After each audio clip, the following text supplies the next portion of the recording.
What's up, guys? Welcome back to this episode of the Road to Redemption podcast. It's your host, Cam Williamson, as always, and I am super excited to be back here with you on a Thursday morning. Thursday morning where I have video set up for the first time. We're back to doing it on the cell phone for now in the new office.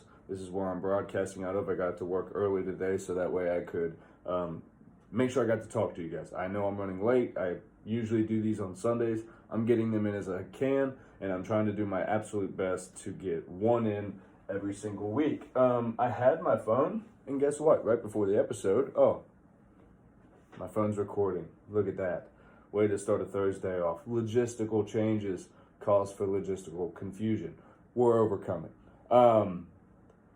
Wow, yeah, we've had a lot going on. This Saturday, my first event is going down at my new job. Like I said, I'm the event director here for 5 Star Media, the media company, the biggest media company in town. And yeah, we have our daddy-daughter date night on Saturday. So that's been super exciting. Being a part of the back house of planning an event has been awesome. Seeing the passion behind dads who want to really set an example for their daughters has been great. I've really enjoyed interacting with the dads, especially all the military ones that are trying to make changes at the very last second to make sure that they can be there for their daughters when their daughters really want them to be. That's cool too, to experience the daughter have a strong passion to want to be a part of that with their dad. So hey, it's something I'm really happy to be a part of, and that's why I'm really happy to do this job, because I feel like in my community already I've helped make some differences, and this is like the first month of doing it. So, I definitely come to work every single day feeling like I make a difference, and I don't feel like it's a Groundhog Day by any means. And that's what I want to encourage you guys, man. If you're not working in a field that constantly encourages change and encourages growth, and we're going to talk about a little bit of where my change and growth has come from, and just in pure honesty, I'm going to talk about it. And I think it's going to be important. So if you're not in a place where you're changing and constantly growing and constantly, improving yourself and being tested, right? So let's just jump right in, right? Because it's segued perfectly. What happens when you're tested, right? We're all good at things. We're qualified to be where we are, or we wouldn't be there, I believe, most of us. But whatever, sometimes things happen and you miss the bar, or sometimes things happen and people are displeased with your results in the beginning, or sometimes people are just displeased by your actions. And sometimes they're displeased in the beginning and then they change. But initially, if someone is displeased with you in a new situation, like a new job or a new relationship, sometimes that's detrimental. And it's detrimental for a few reasons. Really, it's detrimental because to the human being who the negative experience or the perceived negative experience is happening to, and I make sure that I include that the experience that you're having is perceived by you. Because how many times have we ever been in a text conversation, somebody's tone comes across the wrong way, you read it the way you interpreted it, but that's actually not the way they meant it, but you hold them to the way you read it. And you hold them to the tone that you read the text in, and now there's this big miscommunication. So again, your experience is as you perceive it. So if you experience that, or you have the perceived experience, I should say, that something negative happened in a relationship that you're in, and it's specifically when it's a new one. Well, anytime we're in new relationships, we can all act like we're completely content with who we are as human beings, and that we don't care if people judge us, and we don't care if people like us. We are who we are. We can act like that all day long, but the truth of the matter is, in every relationship you have, especially in the beginning, you give your best side, and sometimes you give your best side for longer than you can usually hold that up. It's not always realistic to show up every single day in a great mood with the kitchen clean by the time they get up in the morning and, coffee made. That's not always gonna happen. So, you have to be realistic with where you are. You got to be realistic that you are in a new situation, and just remember that while everything has a honeymoon phase, everything has the end of that honeymoon phase, where things become real. Okay, the shock and the excitement of this being a new dopamine rush in our life is over. Now it's our reality. Now it's our everyday reality. And that's when you have to settle in, man. And that's when you got to sit and go, okay, this is how I feel right now. So let's not sidetrack. Let me get back on track. If you have a negative experience, right? So for me, it was negative, and I'll explain why. I made a decision at my job that didn't cost the company any money or whatever, but it communication-wise, I did not do the right thing. I should have communicated it in a different way, but like I said, it wasn't detrimental.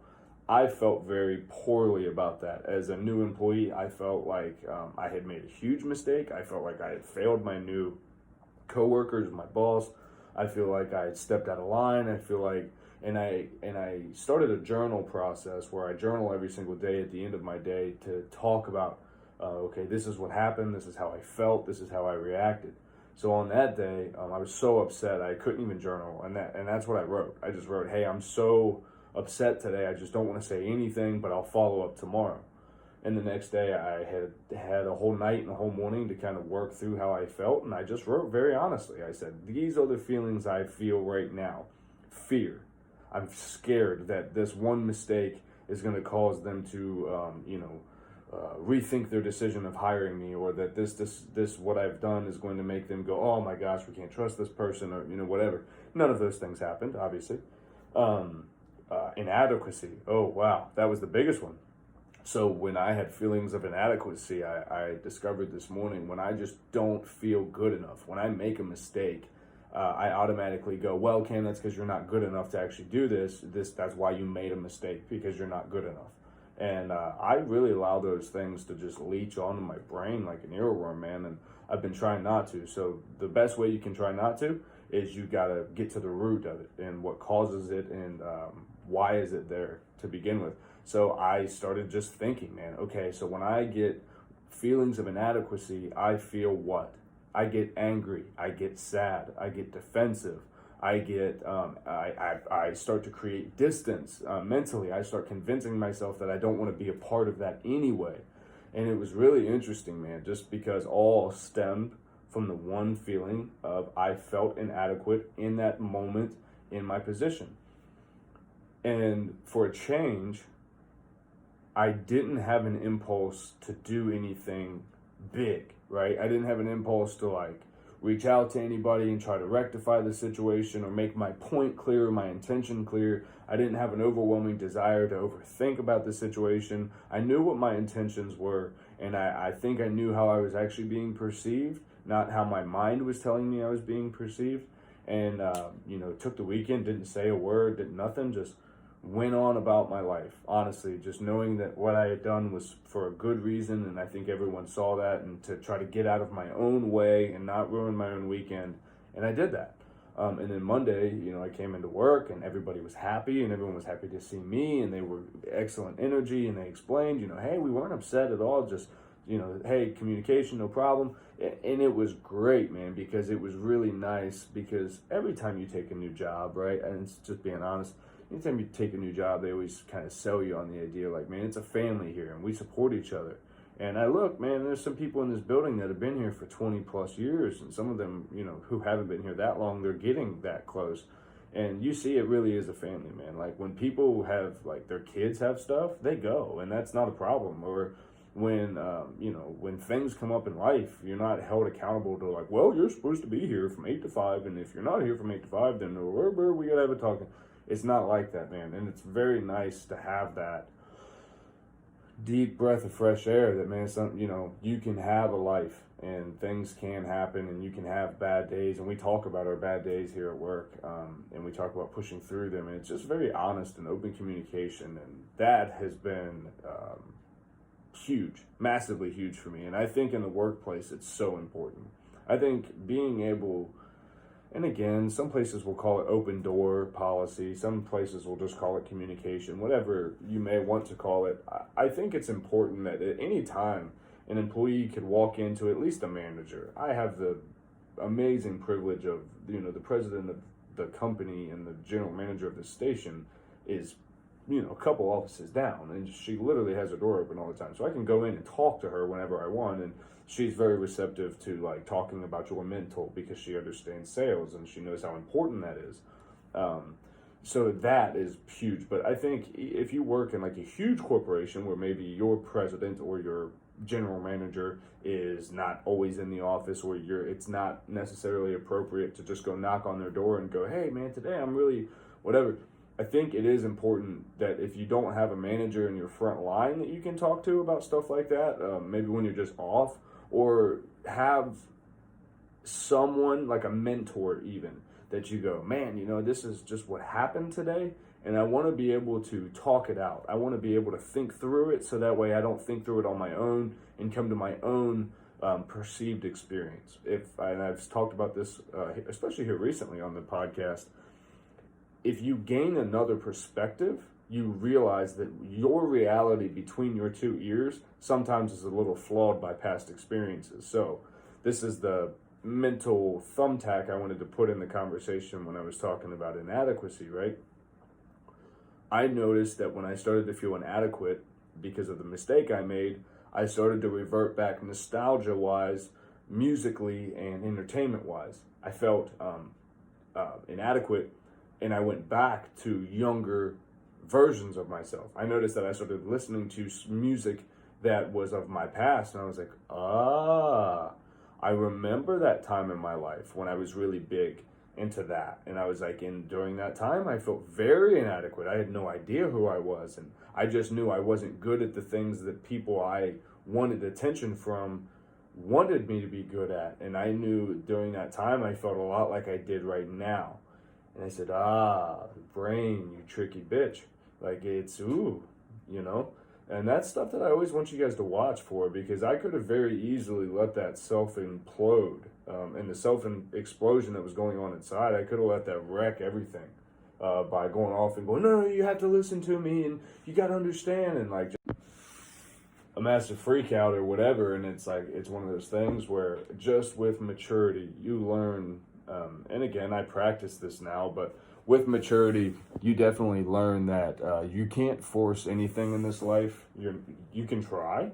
You can try. You have the right. You have the ability to try to force things in life. But the fact of the matter is you can't. So the lesson that I want to leave everyone with today is focus on what your intention is. And I've talked about this. This is not a new lesson, but like in the instance where, yes, I made a mistake and my communication was a little off in just figuring out the chain of command here at my new job, which again, not a tragic issue, but it was important to me as a new employee who's still making an impression.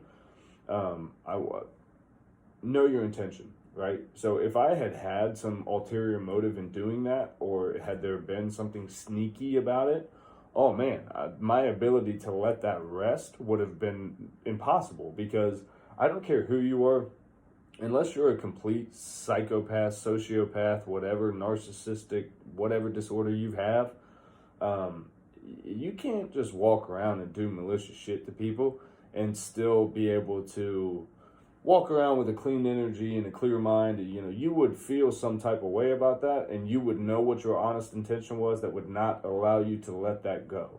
And I know that just because I've been a type of person in my past before, like, where I've hidden stuff and I've had to hide it, and then I have to like appear to be this something, and it just feels icky. So when you, well, also you just know what your intentions are. If you're doing something to be good, you know that, and allow yourself to give yourself the credit to go, hey, I did do this with honest intentions. So regardless of whatever the outcome is, like even if I became okay with the thought of like, hey, what if I got fired over this? It's like, well, okay, I knew my intentions were good. So if somebody perceived that a different way, or, whatever, and that's me making a mountain out of a molehill, obviously, with the results being what they were. But my point being, I had to come to peace with the idea like, oh, I could get fired for this. But even if I did, I have a wife, I have a daughter, I have, I have a skill set, I have, friends, I have health, and I started to just immediately go through the things I would have been grateful for. So it took the power of what if away, which allowed me to move on. And that's where I want to leave you guys this week. Guys, if you enjoyed this episode, please subscribe, like, review. Go over, check out the Instagram at Cam Williamson Official on Instagram. We have a public Facebook page. It's just Cam Williamson, but it's only a direct reflection of the Instagram. I'm going to start typing some stuff out over there. So if you guys want, it's me The display picture is me in a white long sleeve, believe it or not, Nickelodeon shirt. So you'll see me taking a selfie and like Rugrats and all kinds of stuff. Go check that out. If you guys want to write into the podcast, ask questions, just leave breaking stories that you want me to cover, send that over to the Instagram as well. You can send that to my DMs, or you can send it to Road, ROAD, the number 2, Redemption Podcast at gmail.com. That goes straight to my phone like everybody else in 2020, so you can check it out. I want to thank Manscaped for being a part of this podcast and sponsoring this episode, guys. The Manscaped 3.0 lawnmower has been phenomenal. Guys, the 2.0, you guys heard me rant and rave about it for months and months, about how it's got the skin safe technology and all that. I get excited talking about it. You can hear I start speeding up. The skin safe, say that 3 times fast, skin safe technology makes sure that you never nick or snag your skin. Now look, yes, it's Manscaped. It's meant for below the neck trimming, right? But guess what? Let's not be crazy. I have 2 of them, so I use one for my face and I use one for below the neck, and I have never nicked or snagged any skin on my body, and it's phenomenal. Guys, if you like things that are practical, this is practical. How? Because now it's waterproof. So that's one of the improvements that they made. It's waterproof. You can do it in the shower. It's got a very bright LED light on it. Also, it's got these new little texture grips on the side that I think are pretty snazzy. I like it. Guys, go over, support the podcast, use code ROAD20, ROAD 20 at manscaped.com. Get 20% off and free expedited shipping on any of your orders by using code ROAD20, and you support the show. Love you, baby. We out.